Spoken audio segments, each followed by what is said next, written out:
So yeah, I mean, good and bad of that, right? So I went through your traditional struggles of being 19 years old, and they teach you a lot of things in the academy. What they don't teach you is what do you do if your career gets cut short. I just knew that as I got older, I had to start paying a little bit more attention to what I put in my body, right? All these.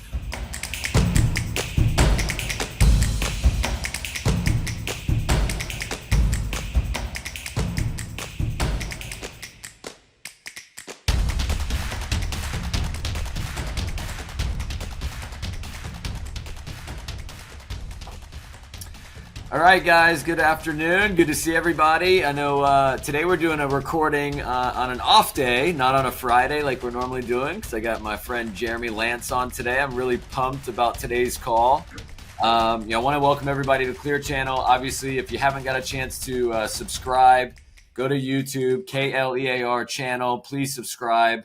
Pass it on to friends and family. My personal mission is to help change the world one leader at a time. And got another incredible individual entrepreneur in the house today. So Jeremy, thank you for getting on today with us. I appreciate it. No, Ken, thanks for having me. So tell you guys a bit about Jeremy. His background's been he's medically retired from law enforcement in an 8-year career.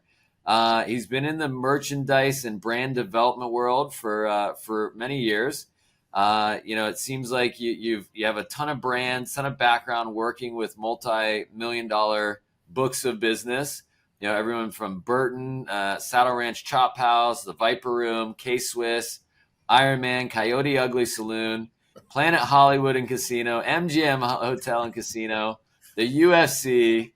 I mean, your bio is awesome, Jeremy. So do you mind telling us just a little bit about your background and, kind of where you are today, business, life, maybe where you even grew up, things like that? So I am the son and a product of a Southern Baptist minister. So I grew up in kind of rural Ohio. Go Bucks. Where in Ohio? Just outside of Cleveland. So Okay. spent the first 12 years of my childhood were in and around the Ohio area, specifically suburbs of Cleveland, and then migrated out to California when I was 12, and kind of did most of my growing up there, junior high and high school, before my dad's profession took him back to Indiana, which is actually where he grew up. So all of my grandparents were there, and aunts, uncles, cousins. So I was not as big a fan of the state of Indiana as they all were. So I finished high school, played a little bit of college football, came back after my freshman year, and was just like, yeah, I'm over this state here. So at 19, I worked all summer, saved up my money, and right after Thanksgiving, packed my car and drove back to LA at 19. Wow. So yeah, I mean, good and bad of that, right? So I went through your traditional struggles of being 19 years old in the LA market, trying to support myself, working 3 different jobs, and of course, waited tables. I delivered pizzas. I managed a pretzel shop. There really wasn't anything that Wow. I didn't do, and I was always active, always an athlete. Wanted to try to do something that would allow me to kind of continue along that path. And so when the sheriff's department kind of came recruiting, it seemed like a fun thing to do, honestly, at 19 years old. So I was fortunate enough. I tested, got through the whole process, and I graduated the academy at 21 with a badge and a gun and the powers to arrest. Probably not the wisest thing for departments to do with 21-year-olds, but alas, there I was, and finally had kind of a career, or what I thought was going to be a career, and Sure. Did a lot of fun things. Still, the best job I ever had. To be able to do all those things legally that you get to do. It's a very different world back then. This was late 90s. Yeah. Not to age myself too much, but there was no video recording equipment back then, no smartphones, no nothing. Yeah. So I think when I was going through training, I still hand wrote reports because the cars didn't even all have computers back then. So crazy. anyway, it's a much different landscape now. My heart goes out to my classmates that are still there, but little over 8 years, I got injured in the line of duty, and unfortunately, it forced me into an early retirement. So hired at 21, retired at 29. And they teach you a lot of things in the academy, but what they don't teach you is what do you do if your career gets cut short? That Yeah, was, what's next? yeah, what's next? And it's like, okay, well, I always, had a knack for sales, and, I was always doing different side jobs. I did mortgage financing while I was on the department. And at one point back in probably 2003, 2004, I was making more money selling mortgages than I was working full time at the sheriff's, and I was only working a couple days a week. So, back in the good old days of the mortgage boom before '08 hit. And so, there was the thought of, well, maybe I just transition to that full time now that I'm being forced to retire. And, I think we were all kind of seeing in '06, the handwriting on the wall a little bit of what was coming. And I just, I didn't want to get swept up in that too much. And, thankfully I made some better decisions, but, got into the merchandise game and kind of brand development, marketing. We had my wife's family had a family business in merchandise apparel printing. And so I kind of got with them, learned the business a little bit, found that I had a knack for that. Literally built myself a briefcase out of metal. It was this cool die cut briefcase with business cards and t-shirt samples. And there I was walking up and down Sunset Boulevard, popping into the Viper Room, the Whiskey, the Roxy, Saddle Ranch Chop House, you name it. Wow. Just You went door to door. full door-to-door cold calling. I love it. And I spent a week traveling up and down Sunset, just going in every location, and landed my first big customer, which was Saddle Ranch Chop House that way. And I could say that like the rest of my multi-million-dollar book of business that grew into, almost every single customer and client that I had could almost be traced back to Saddle Ranch. Larry Pollock, the owner of Saddle Ranch, he had been the owner of Dublin's and then sold that and opened up Miyagi's, which was that 4-story sushi bar on Sunset Boulevard that's now, I think, Pink Taco. And him and I just became friends, and he saw that I was a hustler and ended up giving me all his business. And over the course of 10 years, 12 years that I serviced that account, I must have seen a couple dozen merchandise managers that worked at Saddle Ranch, and they would come in, they'd work for 6 months to a year. I'd just get them settled and just get them dialed in, and then they'd up and leave, right? Bad for Saddle Ranch, but good for me, because that meant that they were going someplace else. One went to Planet Hollywood, and that's how I ended up doing all of the brand development for Planet Hollywood after they bought the Aladdin Casino, and they were doing the changeover, and I was able to come in there and help them grow, and that led to an intro to the Araka Group, which is the largest Broadway merchandise company in the world, and that ended up then being the catalyst of them acquiring our family business, and I went to work with them for about 5 years. I never positioned myself as much of a Broadway individual. That was not necessarily my scene.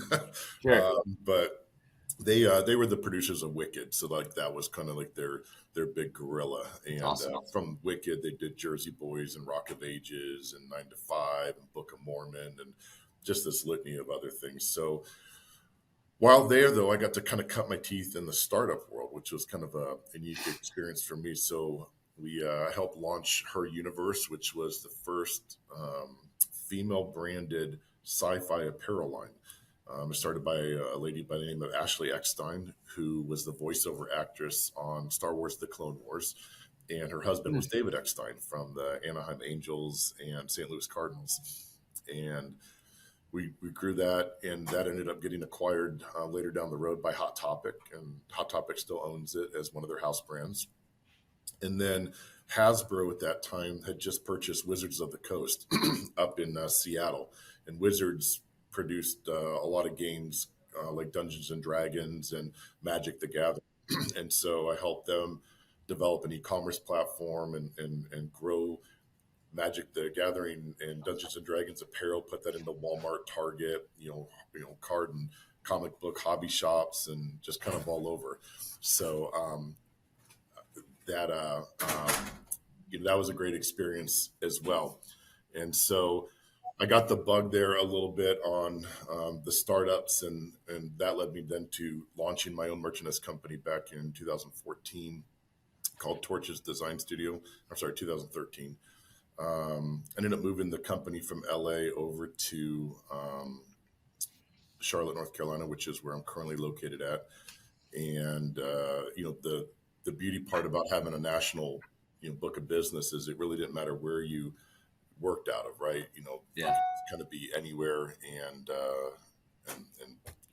it was all shipping remotely anyway. So after being here for several years, I ended up pivoting into the beverage sector, and in 2018 developed a business model with a buddy of mine to build a beverage co-packing facility here in the greater Charlotte area. And beverage co-packing is basically a manufacturing facility that takes customers' cans and ingredients, and they blend, they batch, and they create the formulas, put them into the cans, palletize them, and off they go. And so we had relationships, and I built an executive team, and we put a bunch of contracts together, and eventually got the funding and financing to build the plant. And so spent several years doing that.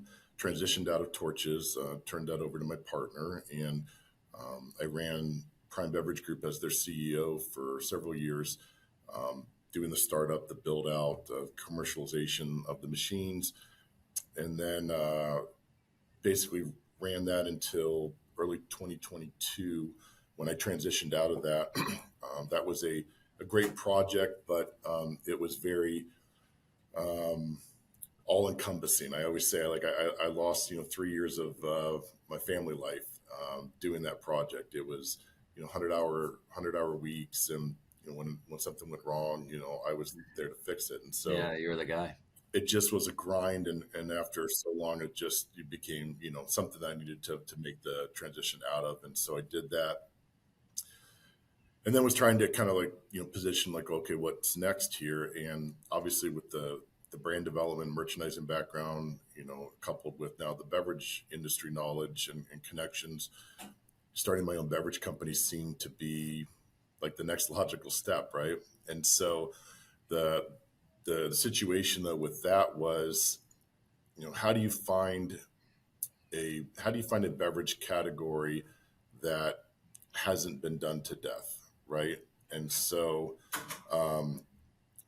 there's really not a huge opportunity to jump into a beverage sector that already exists, and there's 100 different players all trying to make their portion of what the global marketplace is for that. And so spent a lot of due diligence time trying to maybe find a niche that really hadn't been done or serviced yet, and that's kind of what led us to create FAMUS.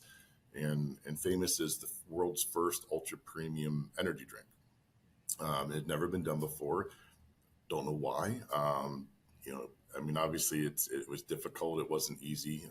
We had a lot of research that we had to do, and took about 18 months of trial and error and sampling and this and that. But we finally found formulas that worked for us and that we felt were worthy enough of being the first ultra premium energy drink on the market. And we launched back in May of this year. And so since then, obviously, we've done a lot of direct-to-consumer business online. We're now on Amazon Prime. And that was the goal, like to spend the first 6 months really just kind of building direct-to-consumer business and customers and clients. And so we've done a great job with that. And now we're in the transition period of moving into retail, right? Creating more touch points for people to be able to buy single bottles instead of 4-packs. And that, presents its own challenges, but we've, kind of hit that head on. And we've had just a tremendous outpouring from groups that are anxious to bring FAMUS on. The feedback's been great. And that's, now having me travel all over the place, meeting with hospitality groups, meeting with distributors, just places that have a ton of interest in kind of having an ultra premium energy drink offering at their locations versus, what's existing out there with Red Bull and Monster and Rockstar and those. Um, those are all great. I was a huge Monster energy drinker for a long time, and Yeah. was a big Red Bull and vodka guy back in Vegas back in the day, and that was that. And I just knew that as I got older, I had to start paying a little bit more attention to what I put in my body, right? All these Yeah. Don't we chemical all? ingredients, and you're just like, holy crap, this is not real good for you. And so, you know, famous, the great thing about it is there's nothing that's going to make you feel guilty about drinking famous, right? We put yerba mate in there and L-theanine and Elevate TP and coffee berry, exotic juices like yuzu juice and blood orange. And, um, you know, there's no added sugars, everything is natural. And so that just, finally created a drink where I don't feel guilty getting my caffeine from that in the morning. I don't feel like, I'm going to drop dead, a year from now because, my heart stops. But, you know, and obviously those drinks don't do that. But, you start looking at some of these ingredients, not just in energy drinks, but sodas and every other thing on the market, and all these artificial additives and synthetic ingredients. They're just, at the end of the day, they're not great for you, especially if there's better alternatives. The one thing we learned is when you build a premium energy drink chock full of all kinds of great stuff, it's not cheap at the end of the day, right? It costs a little bit to do that, way more so than what everyone else is doing, and that was kind of what led me to understand why these guys don't put all this stuff in theirs as well, right? Because they're all kind of, It's cheaper. it's cheaper. Well, Cheaper. they're all in their It's kind not of as good. It's not as good quality. Yeah, of it's course. not. Well, they gotta like, hey, $3. That's all we're gonna be able to sell this for. So, like, how do we build our formula and stay profitable, knowing we have a $3 retail price point? And it's like, well, what if we got rid of the price point, right? What if we got out of that sandbox that everyone's playing in that $3, 3.50 range, and we really focused on doing more of something, completely different, that wasn't focused on that. What would we have?